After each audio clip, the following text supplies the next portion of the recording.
What's up, Papa? Thank you for the tacos. Thank you for coming. Thank you for making I had to clear my throat, man. It's a lot of cheese and there's goodness in that taco. No, that was like 6 points. You're all right. Those were like 6 Weight Watcher points. So you were talking in the car on the way up here that I was telling you, I was just starting to tell you that one night I go on Twitter and I'm minding my own business and I see that Fluffy, the nicest guy in the world, puts up, "Hi guys, got the weekend off. You know, gonna chill with my dog. I just went to Chick-fil-A to stock up for Sunday or something." And I looked at that tweet and I go, ooh, because somebody had come up to me like a week earlier and said, because they said to me, you know, Burbank has a new Chick-fil-A. And in the same sentence they go, but it's not cool to eat there. Really? And I was like, I didn't know it wasn't cool. I did not know. I did not know, okay? But I heard it wasn't hip to eat there. Like, hipsters don't eat there. A couple of white people have boycotted it. But there's lines out the. Doesn't matter. That's why they do that. Okay. When you boycott something, you're just giving it more fucking business. Okay. Remember when you're too young, when they boycotted Dice.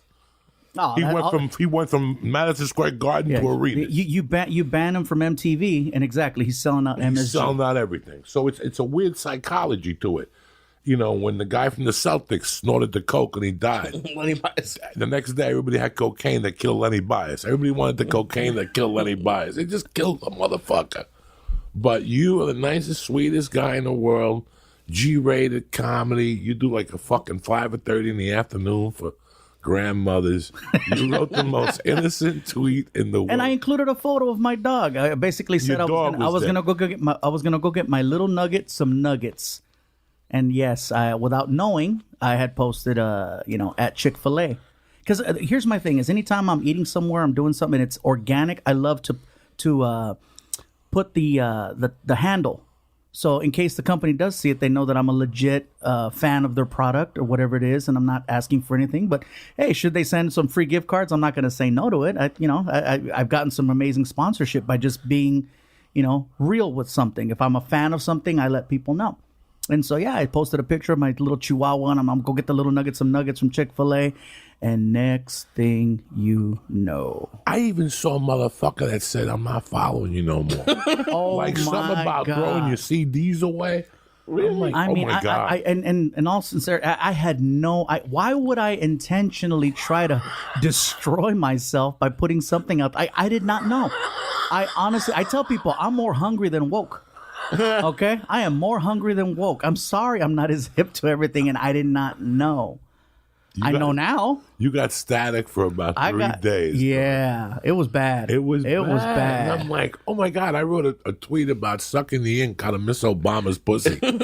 And nobody said nothing. Like, people just froze. I was waiting for Twitter just to shut me down. Oh my God. And nobody said nothing. And it's just so weird what you can say and what you can't say anymore. And so I could not believe it messed me up so bad because I'm thinking to myself, really, is it that bad? It's bad.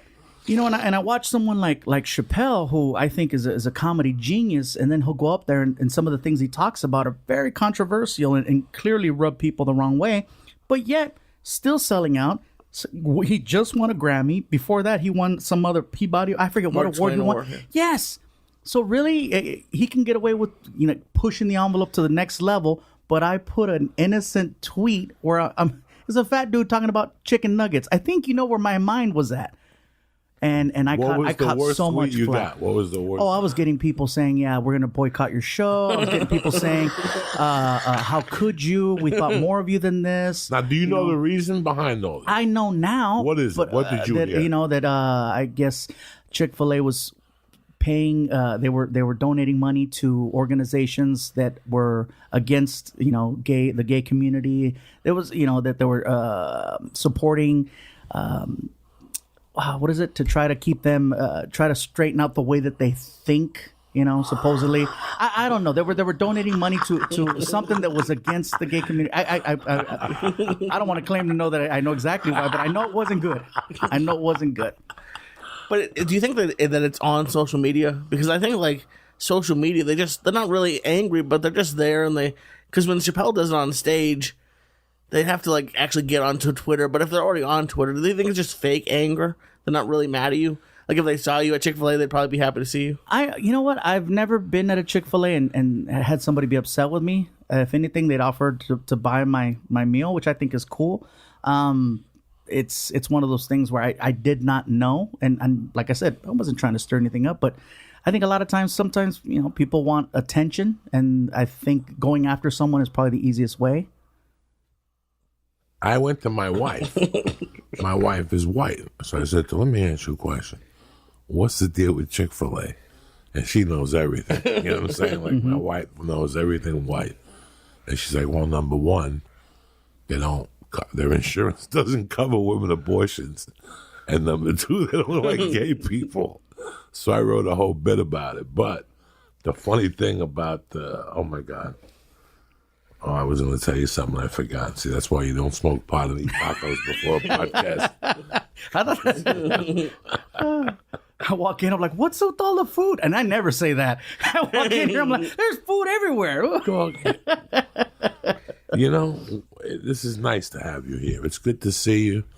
I feel like I haven't seen my brother from Cuba, and you came back after 3 years. And I almost didn't survive our last podcast. What happened? You left. I heard you guys went and ate turkey. What do you mean? First of all, you introduced me to this cookie. I think you were sponsored, or you were doing something with this company at the time. Some Chiba Chew, I think, was it? Chiba Chew. Okay. And there was some cookie, and you're like, Gabriel, look at this is cookie right here. It's delicious. You should try some. And I took the cookie, and I don't just pinch the cookie and eat a piece of the cookie. If you hand me a cookie, the whole cookie's going down. And I guess for whatever reason, it had a certain level of whatever in it. I ate the whole cookie, right? I was fine when I left.